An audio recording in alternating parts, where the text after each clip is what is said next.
So today I'm talking with Dr. Guy McPherson. Thank you, Guy, for agreeing to talk with us today. Thank you, Kyle. I look forward to our conversation. Yeah. So I guess first and foremost, can you explain where you are and why that is? I'm on a speaking tour currently in Juneau, Alaska. Over the course of the last few days, I spoke at the University of Alaska Fairbanks twice, in fact, and then participated in a facilitated discussion with some of the people who had gone to those presentations.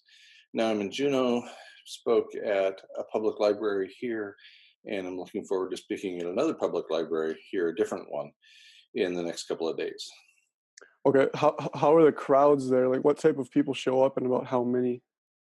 Well, the University of Alaska Fairbanks talks had a combined, in the two talks, about 110 or so people there. So I think roughly 65 the first night and 45 the second night. And then the facilitated discussion was far fewer. It was a little over a dozen people. Those are the people who are interested in taking the deep dive. They have come to grips with my message, and they're struggling emotionally and intellectually with it. So it's a discussion facilitated over a course of a couple of hours. And in general, the message was well received. The first night, I did a better job presenting the evidence. And the second night, I mistakenly assumed that people would have taken in the information from the first night, and we can move on to the emotional and intellectual response. But there's about a third of the audience that either wasn't at the presentation. No, I'm sure that easily two-thirds were not at the first presentation. And a third of the audience altogether really had issues because they didn't see the convincing evidence.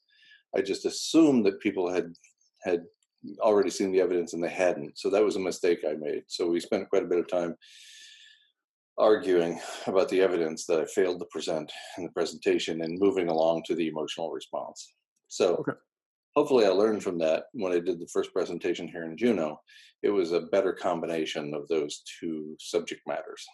Yeah, and that's actually how I divided my questions for you today. Is I kind of have a science column, and then the other column is kind of I label it philosophy/human. I didn't really know exactly how to label it, so I was planning on starting with some of the scientific questions, and then diving a little bit later on into some of the philosophical or human implications of that. So I think the first scientific question I'll ask you is, why should some people, lay people, trust your science if you are no longer in the mainstream, quote unquote, mainstream scientific community? Well, that's probably a primary reason you can trust my science, is that I'm no longer in the mainstream. I don't know if you've looked at the information coming out of the corporate media lately, but it continues to adhere to the 2100 timeline that we've known for a long time as nonsense. And because I am liberated, because I have not drawn a paycheck for about 10 years, I don't have to censor myself, and I'm not censored by anybody else. The evidence I present is readily available in the peer reviewed literature. That's a process that produces very conservative outcomes. And I rely upon connecting together a combination of reliable outcomes produced by this process to come up with my predictions and projections that are seemingly not so conservative, but they're actually rooted in a very conservative process and in a very conservative database. Okay, yeah. Can you explain? I think I read on your blog called "Nature Bats Last." I think you have a an article from 2016.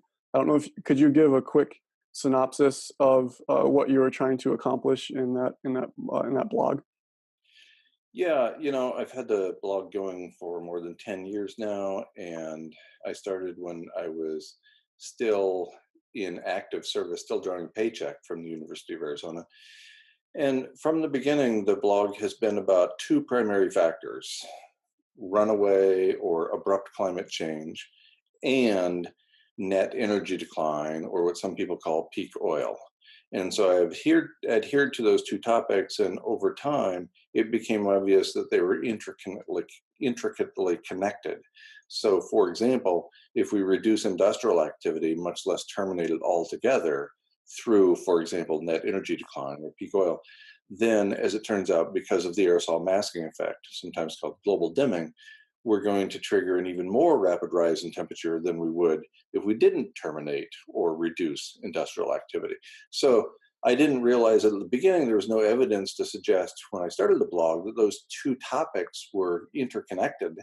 But over time, the evidence emerged, and now it's pretty obvious if we don't maintain this set of living arrangements at a very high level, and probably at an increasing level over time, then we will lose habitat for Homo sapiens.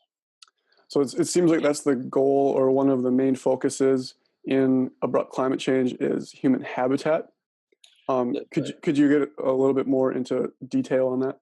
Yeah, I'm a conservation biologist, so I've studied conservation biology for a long time. The primary three underpinnings of conservation biology are speciation, when and with what predecessors a species first appears, extinction, when and due to what causes the final individual of a species dies, so the species becomes extinct, and habitat. Habitat is a topic that I've spent entire college courses discussing, but for our purposes, we'll just turn to the Merriam-Webster online dictionary and say that habitat is a place where a plant or animal normally lives and grows.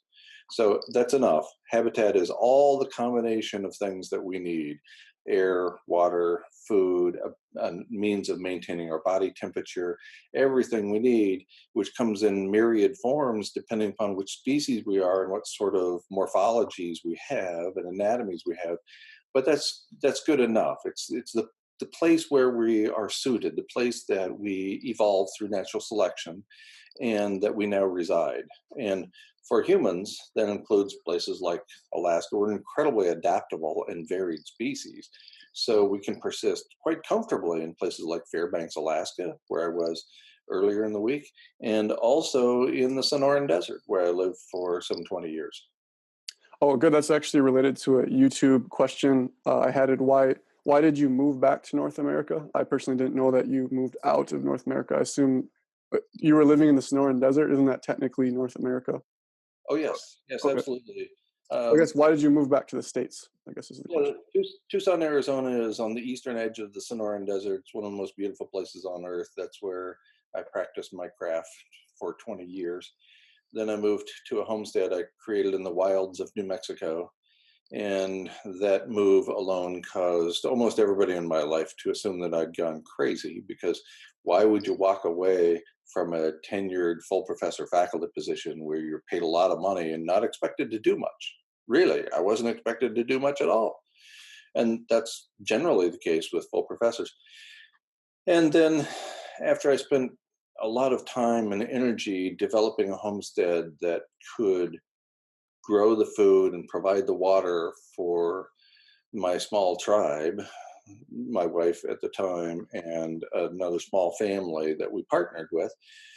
So I spent a lot of money and a lot of time learning how to grow food, putting in an orchard, building greenhouses and root cellars, learning how to preserve food. I became a master cheesemaker and living in a straw bale house off the grid and so on. And that was all about extending my run on the planet, as well as those of the people I was affiliated with for that endeavor. And then, so that started in 2007. Then in December 2011, James Hansen and colleagues posted the first paper on the aerosol masking effect, or global dimming. And later in 2013, Levy and colleagues produced another paper that indicated that we're talking really horrible effects if civilization slows down, much less stops. So I was planning for the day that civilization or civilized activity or industrialized activity would greatly slow or go away.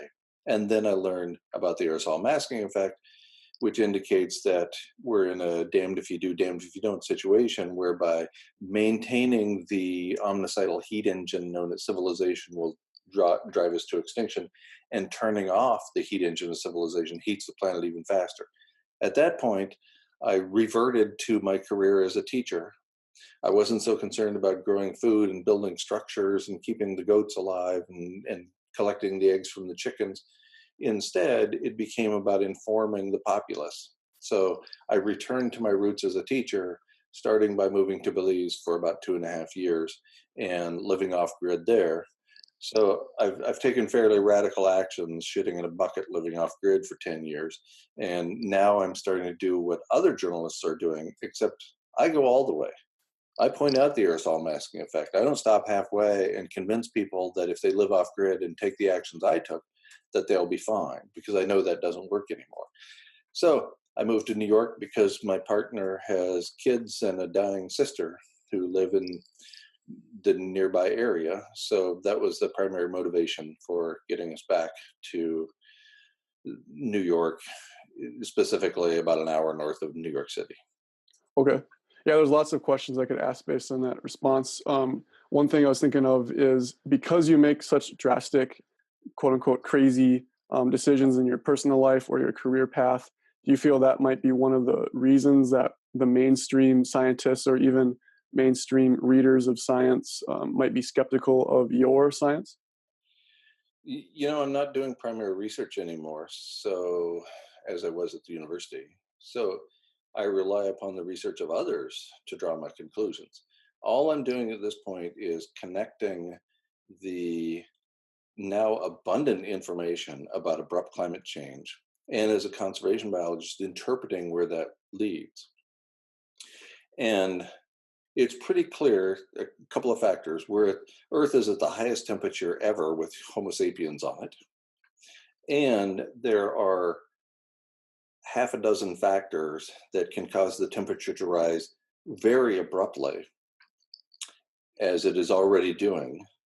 And that any one, much less a combination of those, leads to loss of habitat for our favorite species. So yes, I'm called all kinds of names and people don't believe what I come up with, but I'm just relying on the science they produce.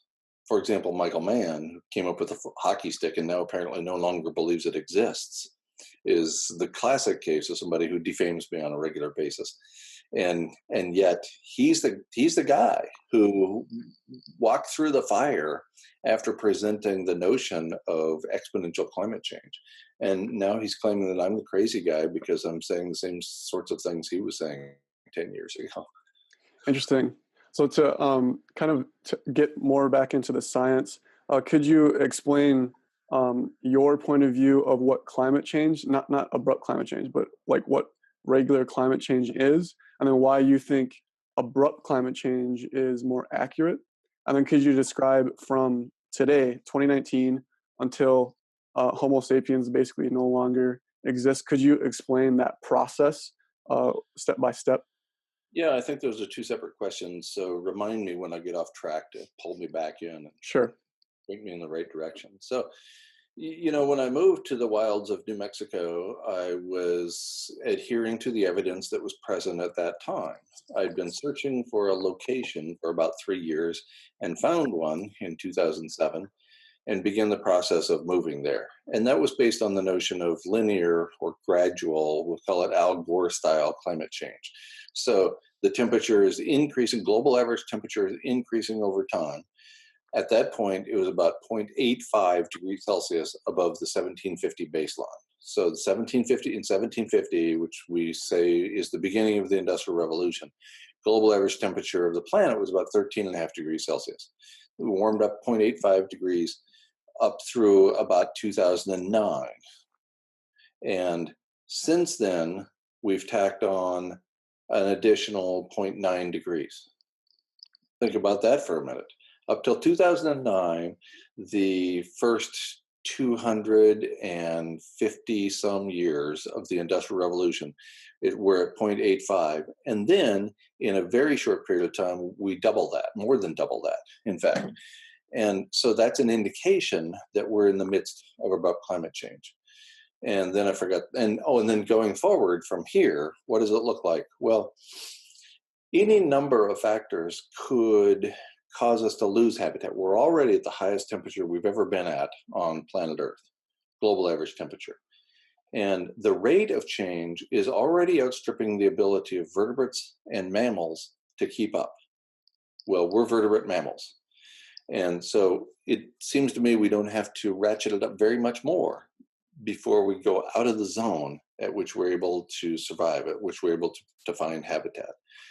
Examples by which that could occur: Natalia Shikova and colleagues at the European Geophysical Union meetings in late 2008 indicated that we could expect an abrupt release of methane hydrates from the relatively shallow seabed of the Arctic Ocean, specifically on the East Siberian Arctic Shelf where they do their work, and that it was highly possible for abrupt release at any time.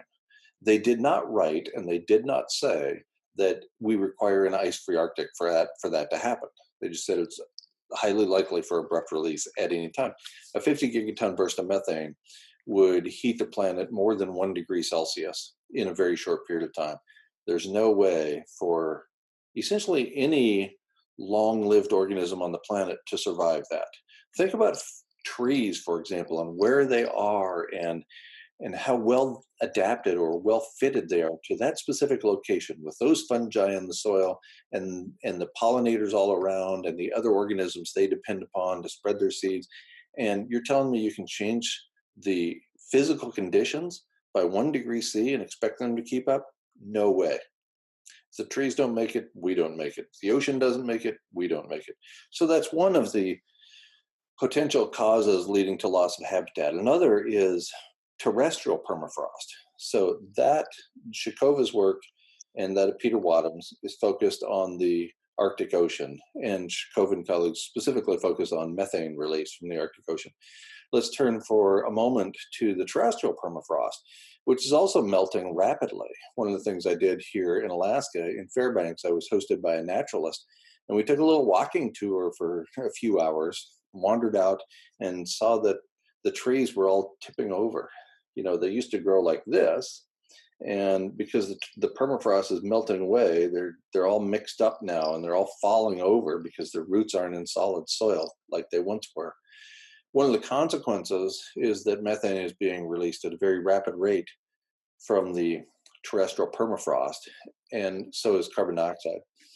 And there's a recent research paper, I'm not going to be able to come up with the citation, but it's listed there's an embedded link to it at the essay at guymcpherson.com, the essay in the lower right-hand corner called Extinction Foretold, Extinction Ignored.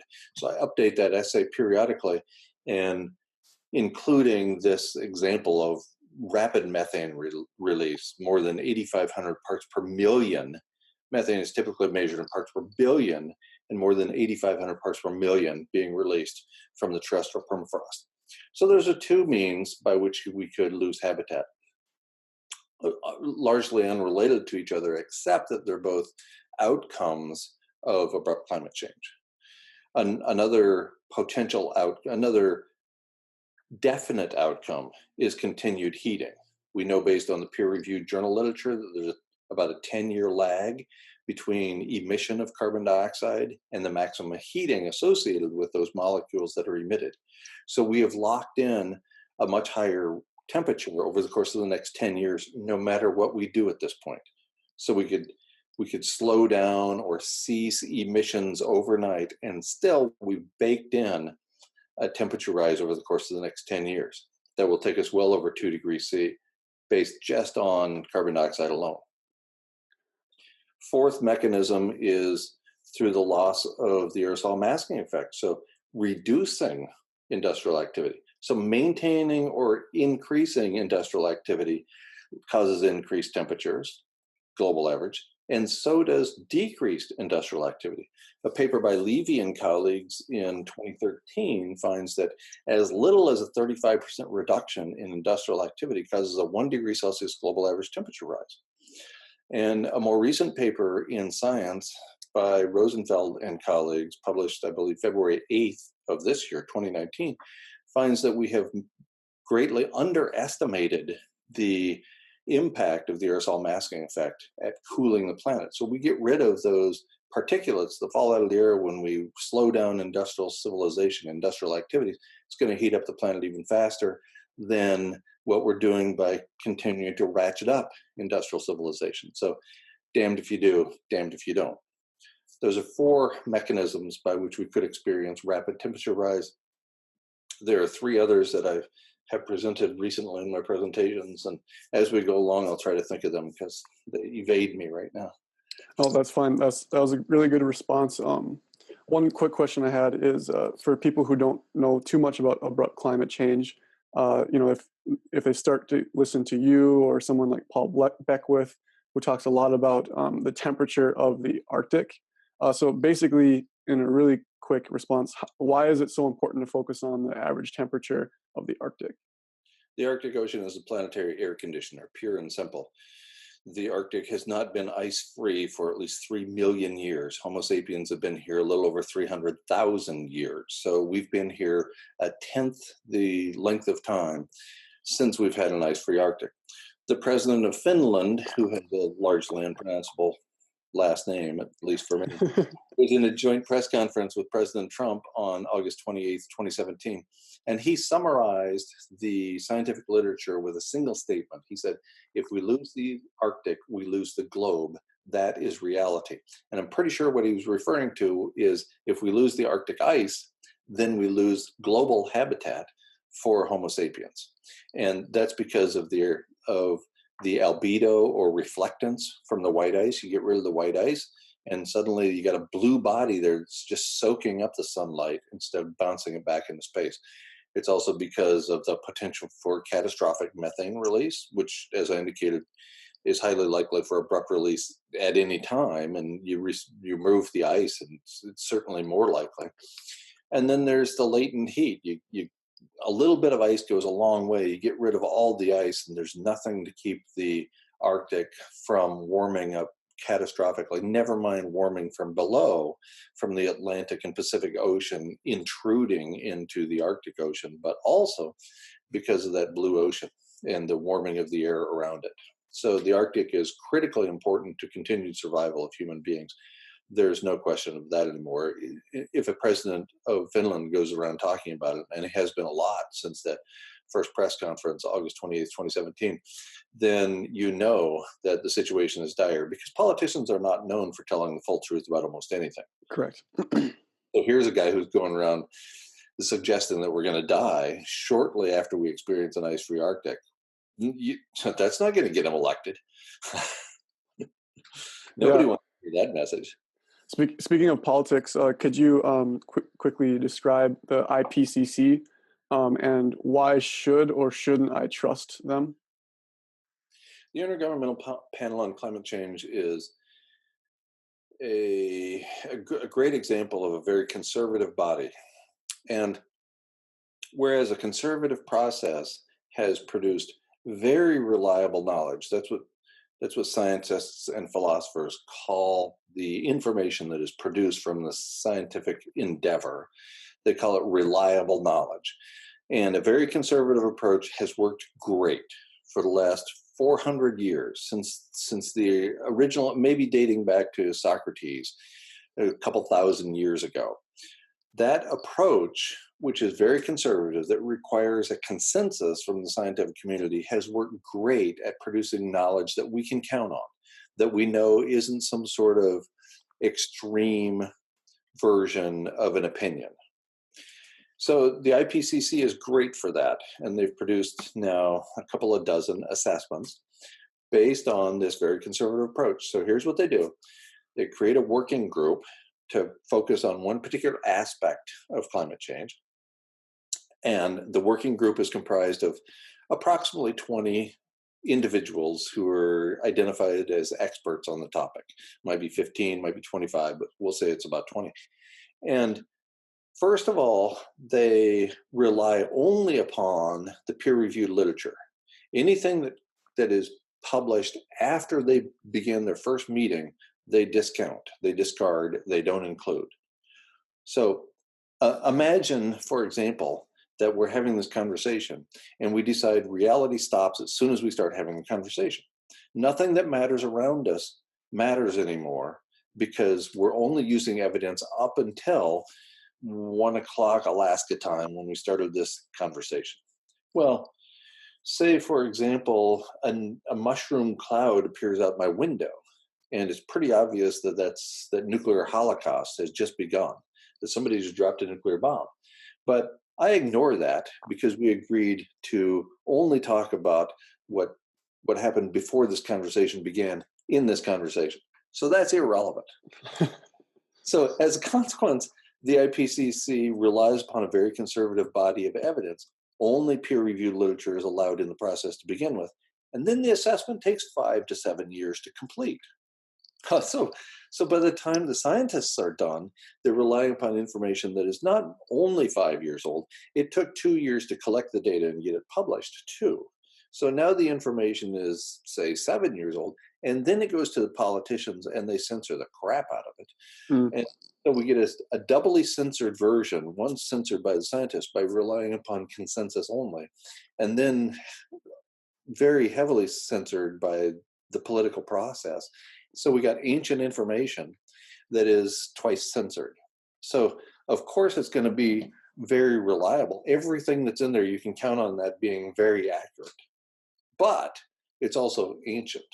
So anything new that has come along, it just doesn't count. So that's good news and it's bad news. We know everything in there is dead on. We also know that it doesn't go nearly far enough. And so it's a classic example of discarding the precautionary principle in the pursuit of the rigorous evidence that they're looking for. Is there a reason why I should or shouldn't trust big universities or scientists at big universities who may or may not be in contact with big money? You know, I think what you can trust is the peer-reviewed journal literature, because the process by which it is produced has withstood the test of time for hundreds of years, literally hundreds of years. And occasionally something will slip through. Excuse me. Occasionally something will get published in peer-reviewed literature and it's wrong. And then, but because it's out there in the peer-reviewed literature, other scientists are looking at it and they can point out, hey, this is wrong, and here's why. So there's a formal process that allows for public disclosure in a very meaningful way. And then those papers get redacted. Then they're pulled from the journal, even when it was print journals back in the day, before we discovered electrons and were able to have this conversation. So there were paper journals. There would be a redaction or a statement in the next journal that came out after the redaction, pointing out that, for example, the Ecological Society of America no longer recognizes Smith and Jones 1942. So that process is stunningly conservative and very, very useful. It's utilitarian. It produces what we call reliable knowledge. However, for people who rely on that information, I would say I have no problem with that at all.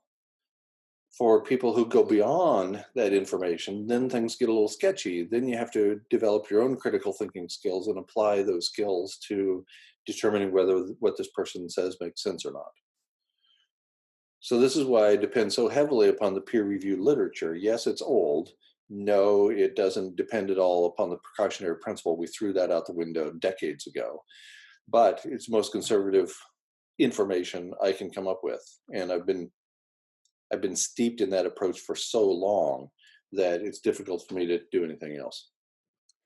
Do you think the scientific evidence that shows abrupt climate change instead of regular climate change, do you believe that's a paradigm shift and going to be a paradigm shift?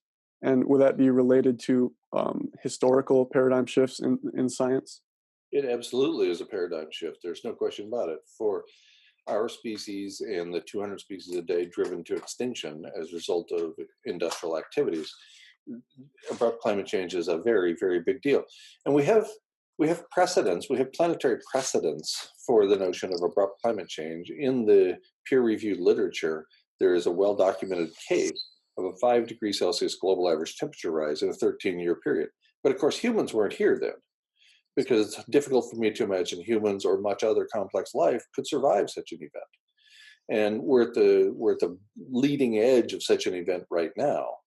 And I seriously doubt we can survive it because so many of the other organisms on which we depend are subject to changes in habitat and likely won't survive either.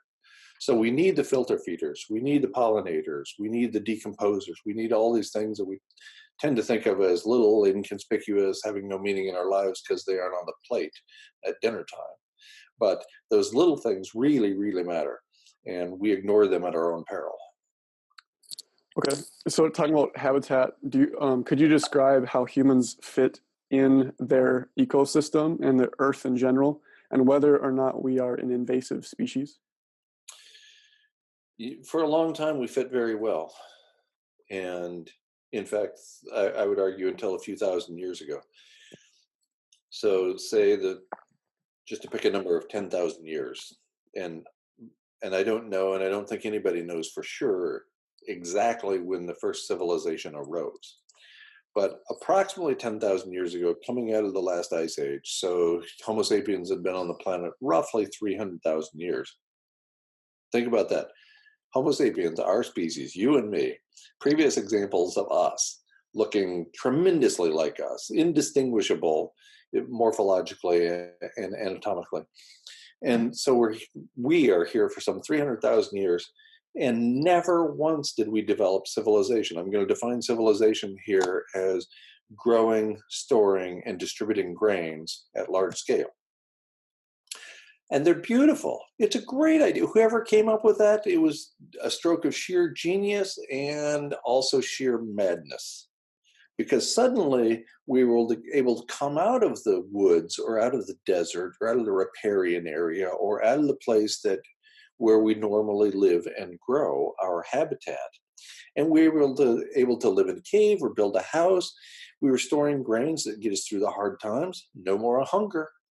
And so now that hunger has been alleviated, now we start popping out babies left and right because that constraint is no longer obvious. So some of the taboos at the cultural level have been removed on things like having babies. Why would you not have babies? We've got lots of food.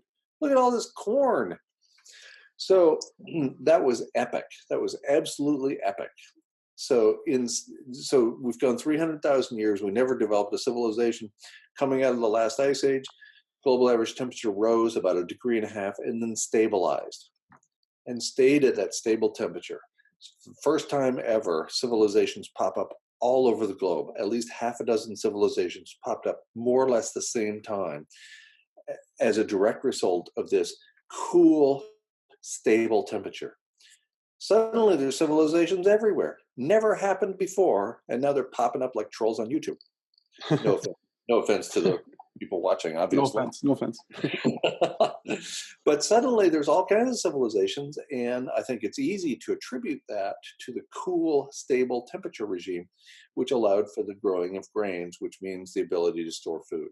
And once you have the ability to store food and get you through the tough winter and get you through the dry summers, then all bets are off in terms of human population and also in terms of sociopaths assuming control of the situation. Daniel Quinn, the famous writer, describes civilization as the ability to lock up the food. Nothing works better than grains in terms of locking up the food and therefore controlling the people. So it sounds like kind of the nature of humans is to survive or have the will to survive. Do you think that's part of the reason why people are climate change deniers and or abrupt climate change deniers? Of course. Mine is a tough message to take in. We never, in this society, we essentially never even have the conversation about death at the individual level. Death and dying and bodily functions and grieving and grief itself. And what does that mean? We don't have these conversations. I mean, when was the last time you went to a high school or college classroom and people were talking about grief and grieving, death and dying, sex and bodily functions, the most important and most common things we do, but we never, ever talk about any of them. That doesn't make any sense. These are the things that we actually do that maintain our survival. And we'll talk all day about football, but we aren't going to talk about grieving. Have you studied Stoicism? Only the slightest bit. Oh, okay. I know enough about the Greek Stoics and what they stood for and how they acted, but I can't really comment intelligently on it. That almost never stops me, but it's going to stop me this time. No, that's all right. Yeah, I studied philosophy in college, and I found a huge connection between what you talk about in your personal life about confronting death, confronting fear, confronting lack, and that's a lot like I would say Stoicism in Western philosophy, but also in Eastern philosophy like Buddhism. They also talk about lack and impermanence and not not like getting connected to what you crave. But it seems like people now in our society are craving, craving, craving, but they're not seeing the consequences of that craving. I don't know if you have any comments on that. Right. Well, absolutely. We want and we want and we want and if you're my age and you want for something, my entire life it just appears. And part of that is because of the demographic I'm in, and part of it is because I'm living in a time during the greatest economic expansion probably in human history. And so I want something. Yeah, I just work a job, a couple hours at minimum wage. I get the most incredible food on my plate at the restaurant from with food from all over the world. So, of course, pretty soon our wants become our needs because we can barely tell the difference between them anymore. So, we're not taking the Stoic approach. Instead, we just, I want one of those, and I want one of those, and I want one of those. And everybody starts wanting, and those wants become needs or what we think are needs. And small matter, we're talking about our demise. Really. Yeah, it's kind of a random question I have is what would you tell a 13-year-old? What kind of advice? It depends. And it depends upon the emotional maturity of the 13-year-old. There's a lot of variation there. It depends upon what their parents have been telling them and what they're, you know, I'm not a parent by design and for a reason. And it's not because I didn't want to have a conversation with a 13-year-old. It's because I didn't want to bring further suffering to the planet that was already undergoing a tremendous load when I was 19 years old in 1979. So a lot depends. If it's somebody who's emotionally and intellectually mature, then I might hand them a copy of the book I co-authored with my partner, Pauline Schneider. The book is called Ms. Ladybug and Mr. Honeybee, A Love Story at the End of Time. And it brings up these topics like the importance of non-human animals to humans, the horrors of industrial civilization, and it does so in a way that sort of eases people in so that they can come to grips with them. So think Charlotte's Web and Edward Abbey sort of all coming together at the same time. So maybe that's a good place to start is by gently opening the conversation by having somebody, hey, have you read this? And then if they want to pursue it, we'd pursue it. And if they don't, I wouldn't. I was at a dinner last night with a little more than a dozen people, and this topic came up. Somebody was asking, who should they tell? Should they tell anybody what's going on? And I said, do you value your friendship?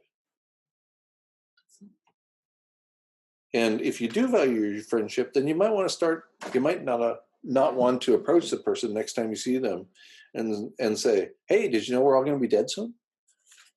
Because if they're in denial in any form, if they're unwilling to take on the evidence and process it, if they just don't have that capability for one reason or another, emotional maturity, intellectual maturity, whatever, they're just born into the paradigm that says all science is fake news. Maybe it's more important to value the friendship than it is to value the information. Right. I'd say it's all individual, and I'm really not in a position. And I used to go around telling everybody I'd meet. I'd be walking down the street, Crocodile Dundee style, in that first movie made where he goes to New York. And he says hello to everybody in New York City, and there's millions of them, right? That was. I get on an airplane. I sit next to somebody in the airplane. They say hello, and that for me that's just an invitation to talk about climate change. You said hello. I don't do that anymore. Well, could you connect your science with your own personal / spiritual life? I didn't think I had one for the longest time. I was the archetypical left brain rationalist who swore off emotions years ago. And that's part of the culture. You Right, know, big boys don't cry. You've probably heard that a few thousand times in your life. for We're sure. we're supposed to be tough. We're supposed to be strong. We're not supposed to show our emotions. And so I didn't. And that worked perfectly with being a scientist, with being a rationalist who looked critically at information and promulgated that information. And then I started speaking about this topic, and people, generally artists, told me I got to stop doing it that way because not everybody is capable of going into their medical doctor, getting a terminal diagnosis. You're going to die in 6 weeks or 6 years or whatever, and then walking away from that doctor's office and going about their business like nothing happened. And it's still surprising to me that medical doctors, general primary care physicians, whatever you want to call them, that they don't provide some emotional route for people to pursue once they're given the terminal diagnosis. If I don't know much about that whole enterprise, the profession of medical science, but it seems to me if I were a practitioner and I'm regularly giving people a terminal diagnosis, you have this kind of cancer, and in 99% of the cases, that means you'll be dead within 6 months, and in most cases, it's closer to 6 weeks. I don't think how I could just let those people go into the world without a list of counselors or therapists or somebody they could talk to about this devastating information. And I don't know, maybe medical science works like that today. I don't have any idea, but it didn't for a long time, right? You just gave somebody the news and then you went out and played golf and told the person to be sure to pay the receptionist on the way out because you don't know if they're coming back for their next appointment. So you got to bill them now. And so now I try to balance my presentations with enough evidence that it convinces people that we are likely to lose habitat in the relatively near term, and also to provide some emotional support for the information. So you just received a terminal diagnosis, which actually, if you thought about it, you knew about since you were 12 or so. But you never talked about it because in this culture, we just don't talk about it. So we avoid that topic at every cost. And now I just reminded people that your life is going to be short. And I feel an obligation then to tell them at least how I respond to the information and maybe to how I've seen other people respond. But I'm not in the business of telling them how to respond. I'm very careful about this. I don't I might give a recommendation, but it's pretty soft. I don't tell them because of this information you should do this, this, this, and this. No, that's not for me. There's 7.7 billion responses to the news of a terminal diagnosis. How we all take it in is very individualized. And for some people that, they draw comfort in continuing the life that they're leading today. So if they know they're going to die in 4 days or 4 weeks or 4 months or 4 years, and they want to go to work every day because that's how they feel their purpose in life is being met, knock yourself out, right? It's not for me to come up with your bucket list. So I'm sure when you grew up as a kid, you thought you're going to live a long, healthy life until your 90s, and then I don't know if you were in grad school or when you realized, wow, I'm going to die way sooner than I assumed, and I didn't know this until hearing you on YouTube. And so, what can you describe your process of realizing that your life is going to be much shorter than you realized? Well, the first real wake up call was when I was 11 and my grandmother died. And we weren't even particularly close. We visited once a year, but we lived a long way apart. So my family would go see grandma once a year or something like that. And yet I cried and I mourned and I acted in ways that were unbefitting of the situation for a long time. And I was able to reflect on that later. I looked back and I realized that I wasn't mourning for my grandmother, who I barely knew. I was mourning because it occurred to me finally at the age of 11 that I too was going to die. This was the big wake up call for me. And maybe that's late compared to other people, or maybe it's early, I don't know. But I suspect for most people, it's sometime in that neighborhood, right? Early teens, whatever. And so that's when I realized that I too was going to die. And like most people, I just tucked it away. The infinite growth paradigm is very powerful. And we have somehow convinced ourselves and almost everybody else that we can keep this thing going, this industrial civilization, with no costs whatsoever, with no negative consequences. And we'll have flying cars, like I was promised when I was a kid. And we'll have the ability to have a conversation with somebody at long distance, thousands of miles apart, and actually have real-time video like we're doing today. And so we got this part nailed. But there's so many, there are costs, there are consequences to these technological outcomes. And so I tucked it away for a long time. And then in my late 20s and early 30s, after I had a doctor of philosophy, and by getting a doctor of philosophy, you'd think I would have taken a philosophy course, but nobody ever does. Nobody's required to take a philosophy course to get a PhD. Unless you're weird like me. And then Right. It's your choice, right? You can get a degree in philosophy, but it certainly is not required when you're getting your bachelor's, master's, and PhD in seemingly unrelated fields. So I only started studying philosophy, and it was all self-driven, in my late 20s and early 30s. So then I got that reminder by reading the ancients that I'm not going to live forever. And so how I live might actually matter. So it was sort of a two-stage process separated by nearly 20 years that I finally came around to the notion that I'm going to die too. And then I established a homestead in New Mexico, and some part of me was still adhering to the wishful thinking idea that I'm going to live to be 100. And all I had to do was work hard and learn how to grow food and learn how to build structures and learn how to build human community and blah, blah, blah. And then sure, I'd be fine forever. But I was deluding myself, something that I've done clearly more than a couple of times. And I suspect most of us have, because we really want to believe that we're going to be young until we die. Whatever age that is, we've convinced ourselves that we're going to be young until we're going to live to be 120, and we're going to be young until that last day. Yeah, it's kind of absurd to think about, but kind of going back to a scientific question is, you talk about possible solutions to abrupt climate change, but you say that really that's kind of naive to believe that there are solutions. People who kind of are into like Tesla and kind of technological utopias. Could you describe why that's actually not an option or even possible?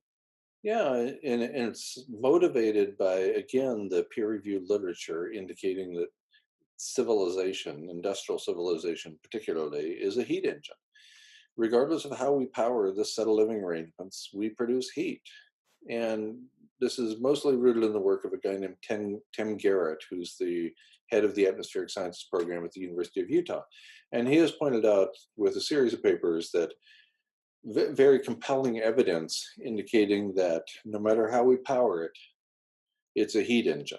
Whether we use solar panels, wind turbines, wave power, fossil fuels, to maintain the set of living arrangements as a heat engine. And that makes perfect sense when you realize that solar panels come from someplace.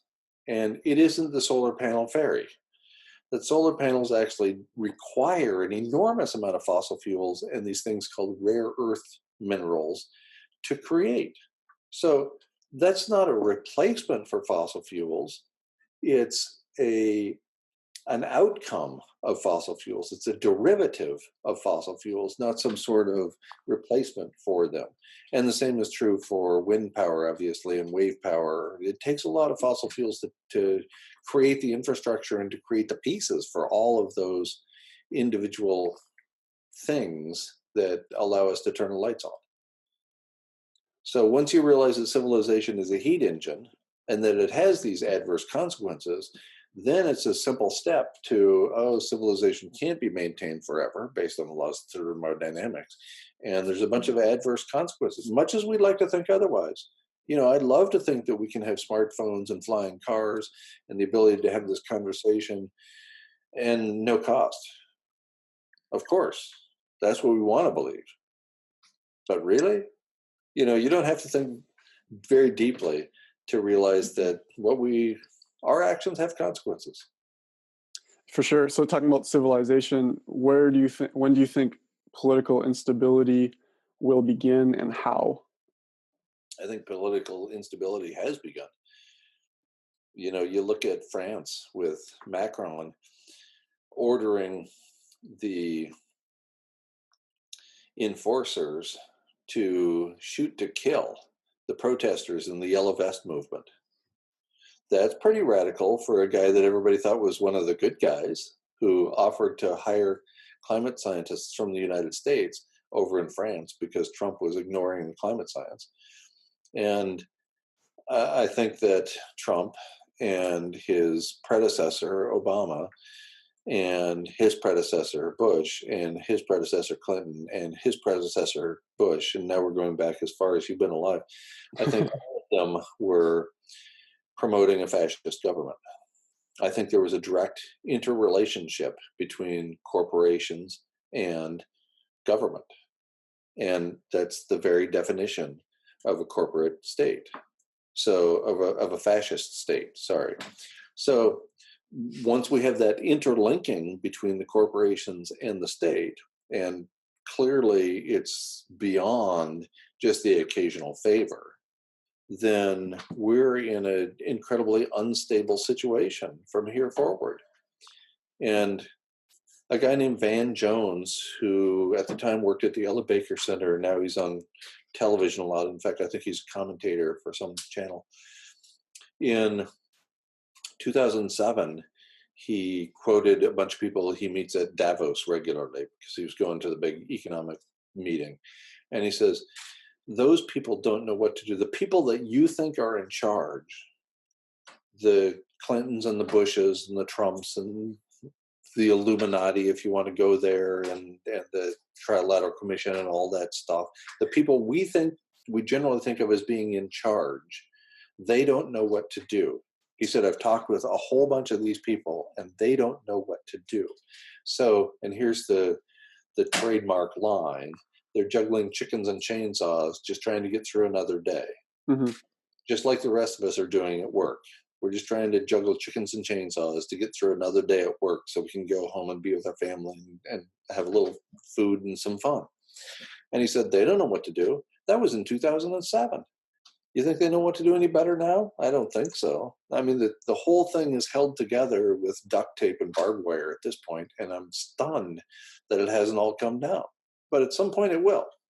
At some point, the inability to grow grains, because they'll get flooded by a bomb cyclone, a term I never even heard until a few days ago, because it becomes too dry, like is happening in Australia. So they can't grow grains at sufficient scale to keep up with the ever-growing human population.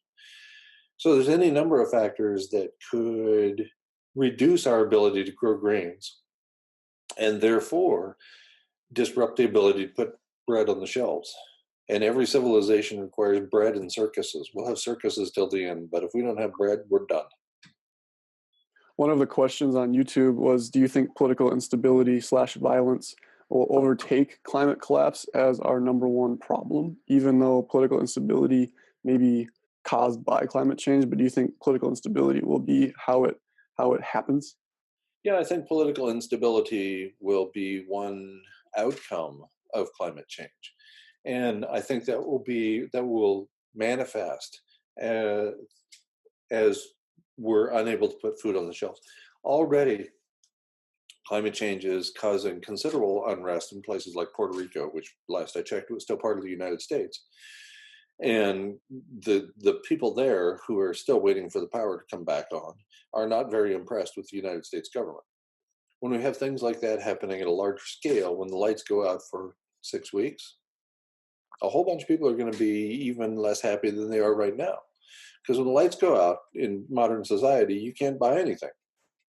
All the cashiers run electronic machines. Most of the transactions are conducted with credit cards or debit cards. So I think that it's difficult for me to imagine, in fact, that government instability will not result from climate change. You know, the government, the people in the highest levels of government have been gaslighting your entire generation, lying to all of us for such a long time, and we just put up with it.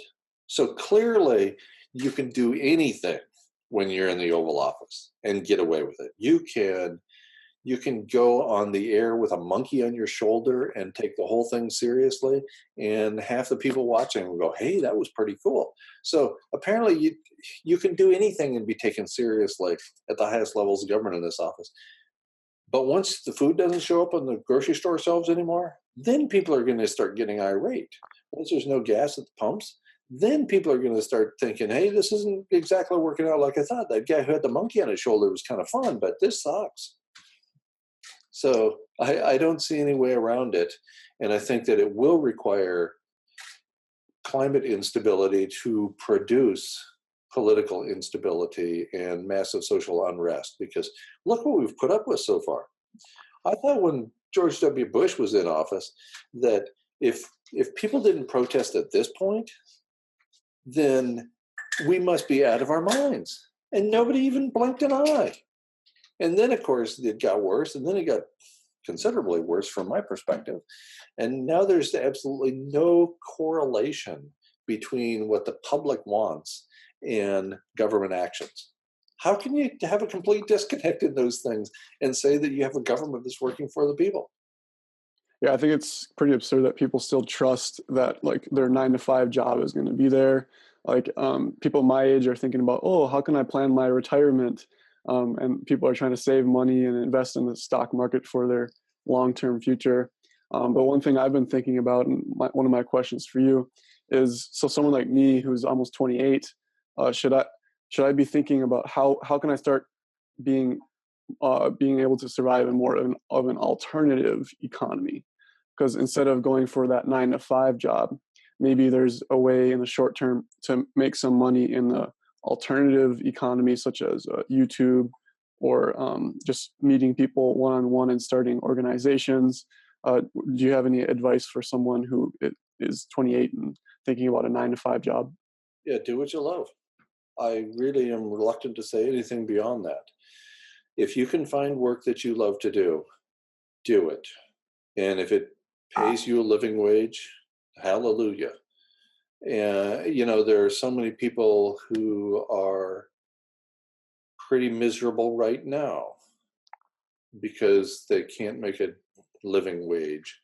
If you can do that and you're reasonably satisfied with the work that you're doing, if you're doing work that you can genuinely claim is part of your purpose in life, is that you actually enjoy at some level, then hallelujah.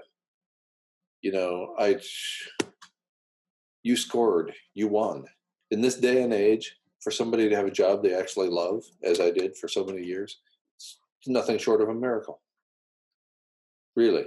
And if you're not doing work that you love, you still need to hustle. You still need to make money. It's absolutely fundamental if we're to survive on this planet to make money. So I don't know what to say about that. You know, I'm really committed to doing work that gives my life meaning, that gives me a purpose to carry on. And I also recognize that I'm incredibly privileged to be able to do that. And some people are not in that situation.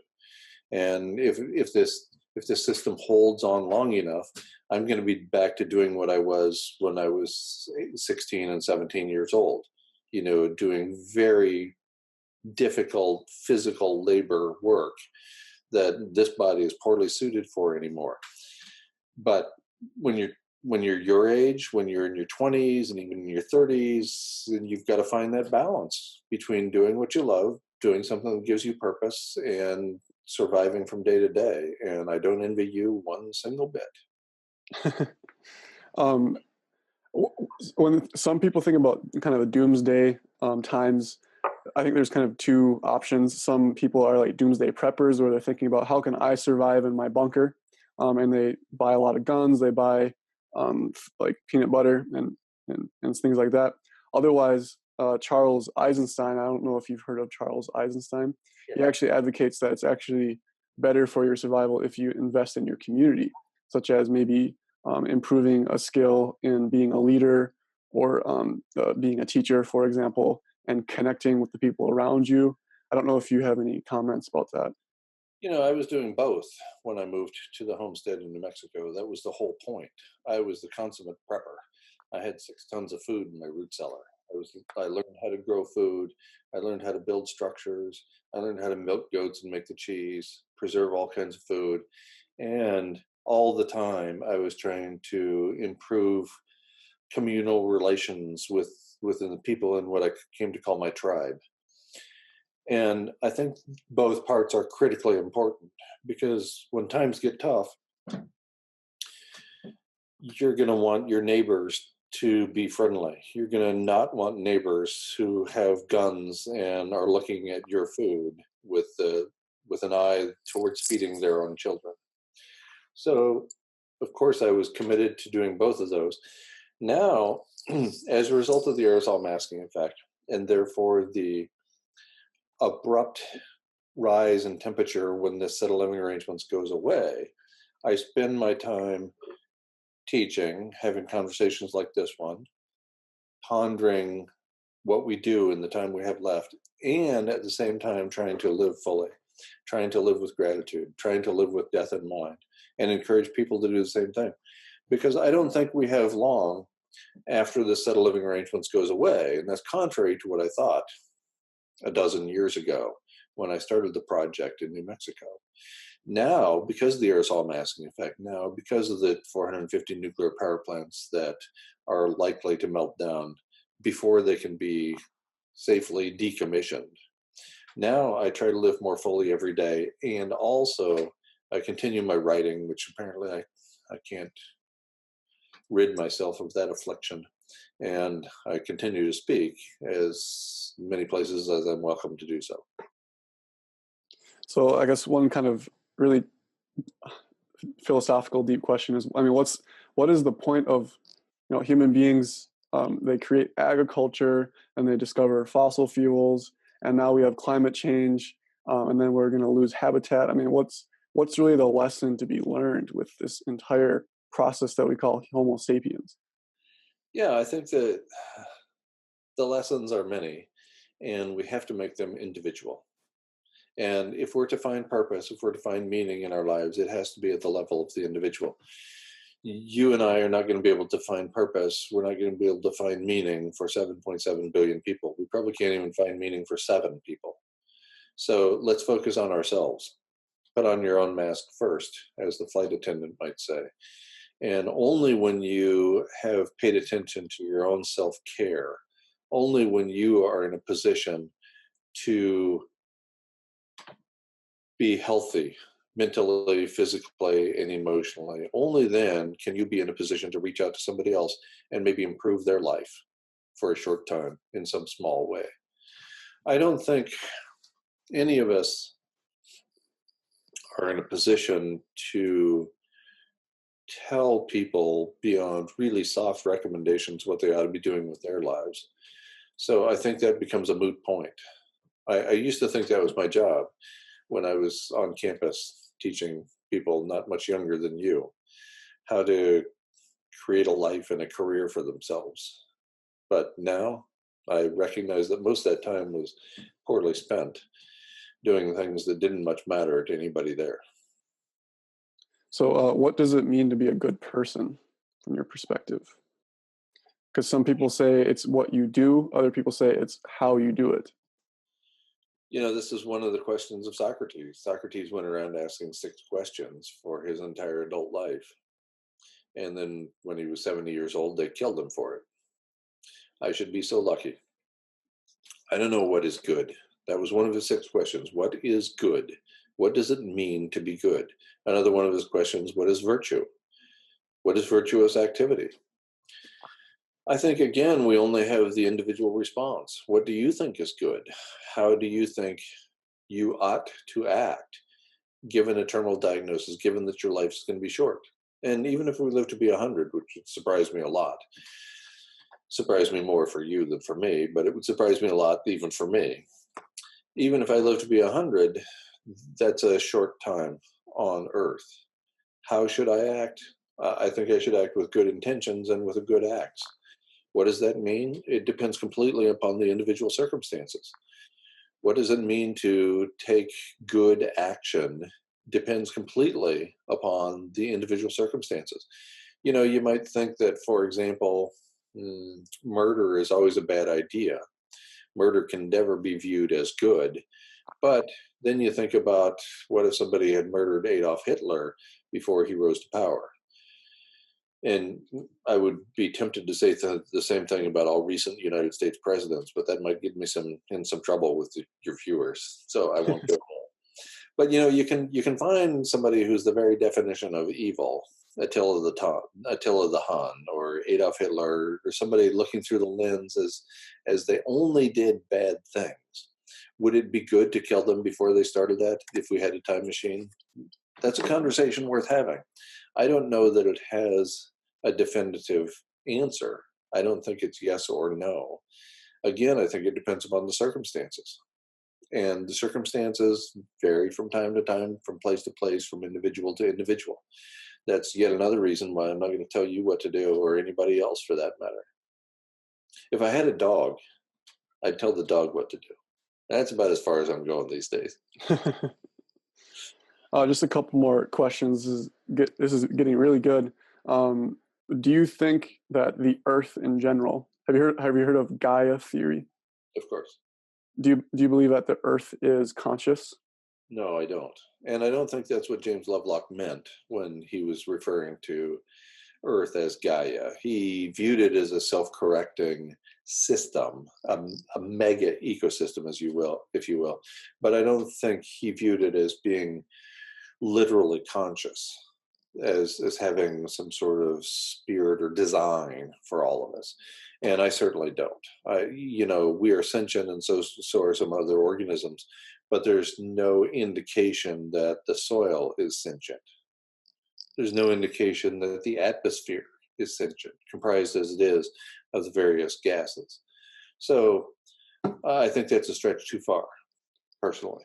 That's very interesting. So, for example, I read an article about Lake Baikal in Siberia, and the natives in that area, they believe that that the lake itself was alive, and some people think that's crazy. What do you think that they mean when they say things like, "Oh, the lake is alive"? Well, this is consistent with many indigenous peoples who believed that the forest was alive, for example. There's Colin Turnbull wrote a book called The Forest People, and also had a book called The Mountain People. He was an anthropologist who actually recommended genocide with respect to the mountain people.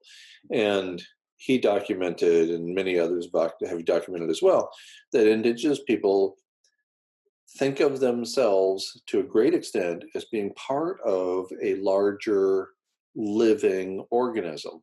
And I haven't studied enough to know whether they meant that literally, or whether they were telling stories to themselves and to their children that were figurative in nature to encourage everybody in the group to get along with all of the surrounding ecosystems. So I don't know, and maybe it doesn't matter whether it's a literal or a figurative interpretation of how we fit into the natural world. But certainly indigenous peoples, for the most part, demonstrated much better behavior with respect to the ecosystems that supported them than we have as, quote, civilized people. For sure, they definitely saw nature as having intrinsic value. For example, like beauty. Like when I went to Banff, Canada last summer, I just had a sense some of nature is just so beautiful and has intrinsic value. Perhaps maybe that actually beauty has a purpose. Maybe it was created so that we treat Earth well. I don't know if you have any comments on beauty and the purpose of nature being beautiful to humans. Yeah, there's an environmental philosopher from the 70s, Roderick Nash, I think, who brought a lot of attention to these kinds of ideas, the nature itself and the beauty of nature as an important attribute that we would be well off to focus on. And clearly we haven't.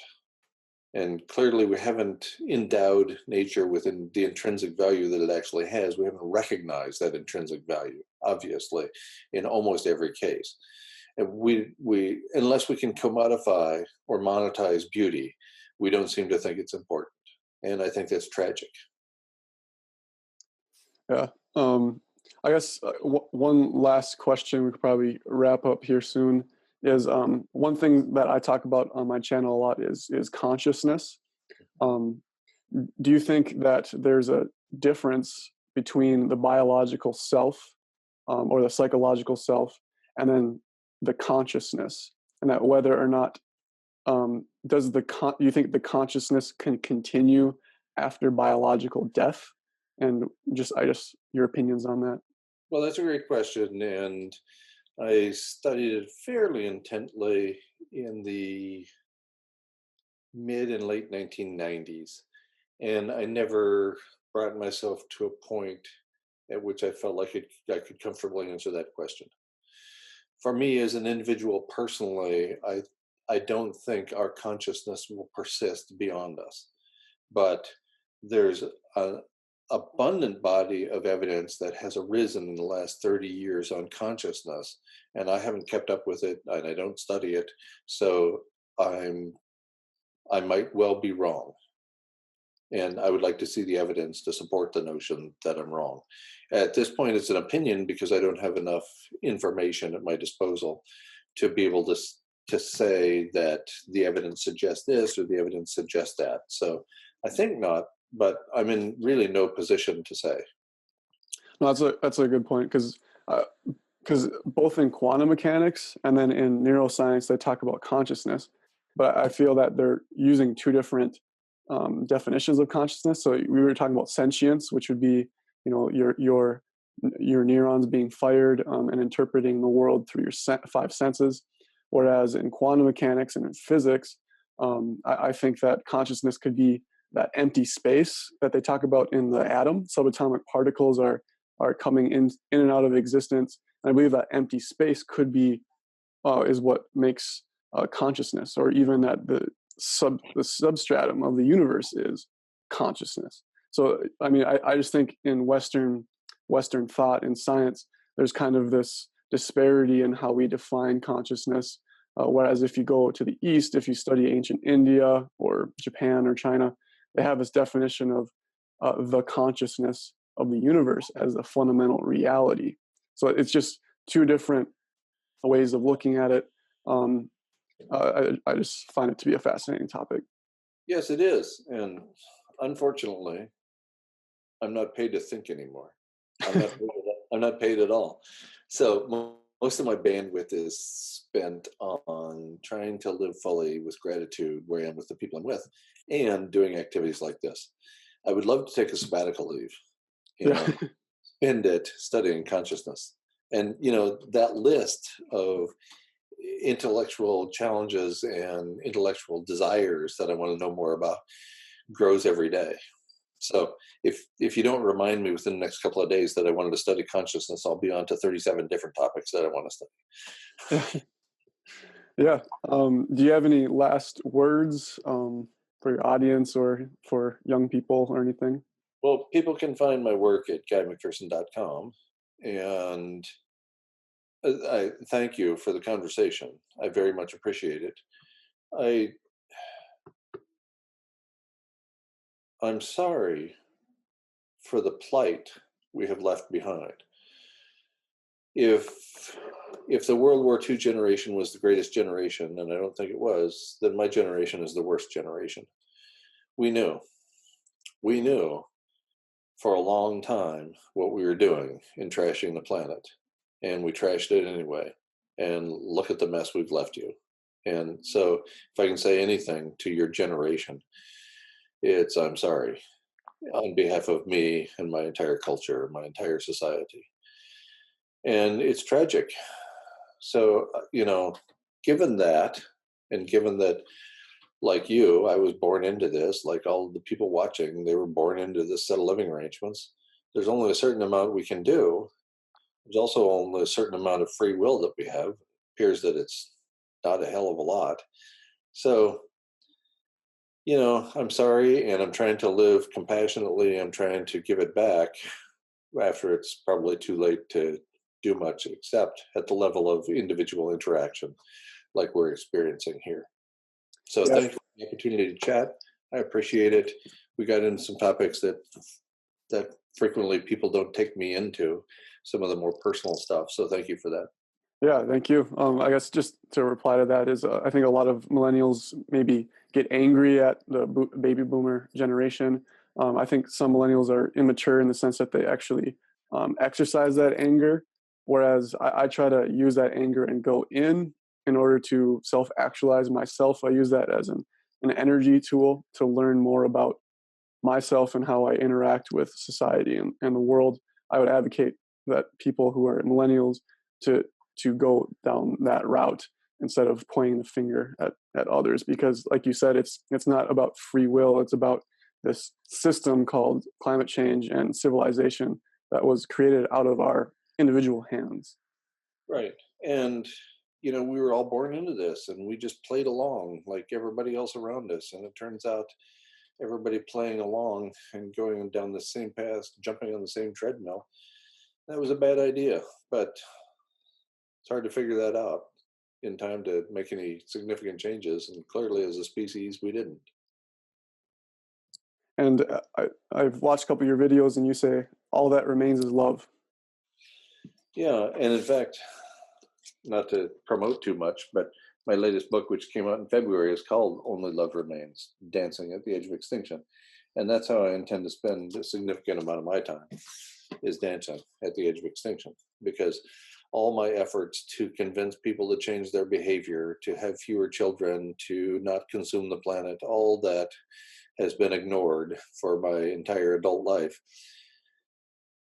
It seems like one of the least damaging things I can do at this point is dance. So I'll be doing that.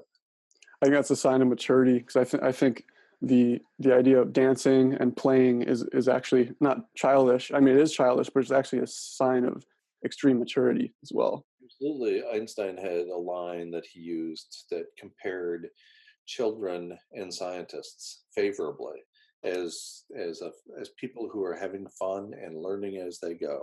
And I think that's right on, and it's not just for scientists and it's not just for children. Right. It's for all of us. Yes, absolutely. All right. Thank you, Guy. I appreciate your time. Learned a lot. I hope those who are watching are learning a lot and keep the discussion alive. Thank you, Kyle. I appreciate it. Thank you, Guy. Talk to you later. Bye.